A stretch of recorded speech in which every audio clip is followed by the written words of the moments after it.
Donc passons à la dernière partie, la méthode de Newton, donc une troisième partie pour résoudre des équations. Pour la méthode de Newton, en fait, c'est basé sur la tangente. Donc l'exercice, je vais faire l'exercice 5 de façon orale parce que c'est vraiment juste deux questions très simples. Et par contre, l'exercice 6, il y a un petit peu de code à écrire, donc j'écrirai le code qu'il faut.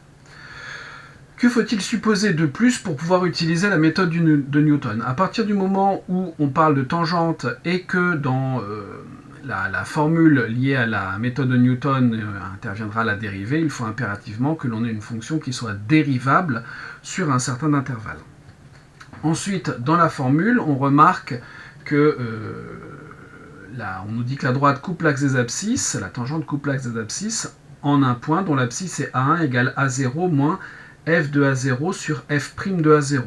Donc non seulement il faut que la fonction soit dérivable, mais en plus il faut que sur l'intervalle que l'on considère, la dérivée ne s'annule pas, puisque sinon on aurait une fraction dont le dénominateur est nul. Donc il faut supposer que la fonction est dérivable sur l'intervalle qui nous intéresse et que la dérivée ne s'annule pas sur cet intervalle. Bon. Est-ce qu'on peut utiliser cette méthode pour trouver une valeur approchée de la solution de l'équation x exponentielle x égale 1,5 ?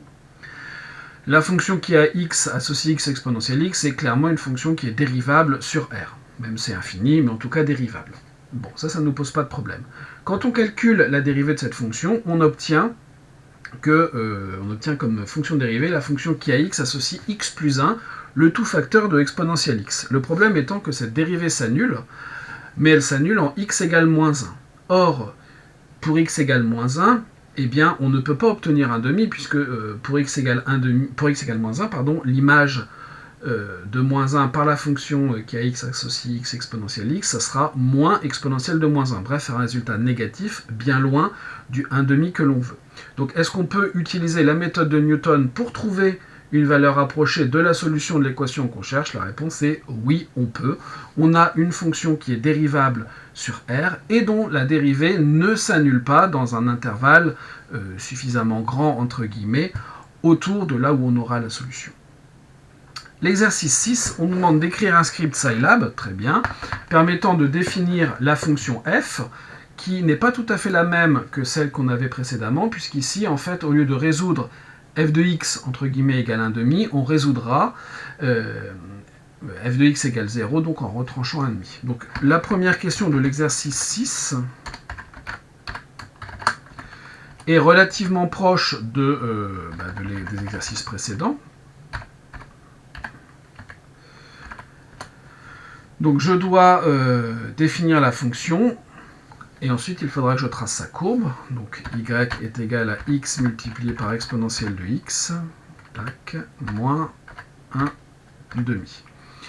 Je vais tracer la courbe. Donc ici, j'ai tout intérêt à utiliser la multiplication pointée, puisque bien sûr, dans x, je vais prendre un vecteur pour faire ça. Voilà, c'est lancé. Si je calcule f de 3, ça me donne une réponse, ça fonctionne bien. On me demande de tracer la courbe entre les abscisses 0 et 1,2. Donc je vais donc d'abord me donner un vecteur x que je vais obtenir avec linspace entre 0 et 1,2. Et il faut que je découpe ça en un certain nombre de valeurs. Par exemple, on va prendre 50. Voilà mon vecteur x.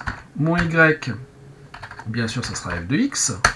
Pas de problème. Et ensuite, un petit plot 2D de x, y. Alors ici, je pense que vous ne voyez pas la figure que je viens d'obtenir, mais je vais la mettre ici. Voilà, c'est bon. Donc j'obtiens cette courbe entre 0 et 1,2. Pas de problème. Grâce à cette petite instruction et celle qui précède que j'ai tapée dans la console. Voilà pour l'exercice 6 de ce TP.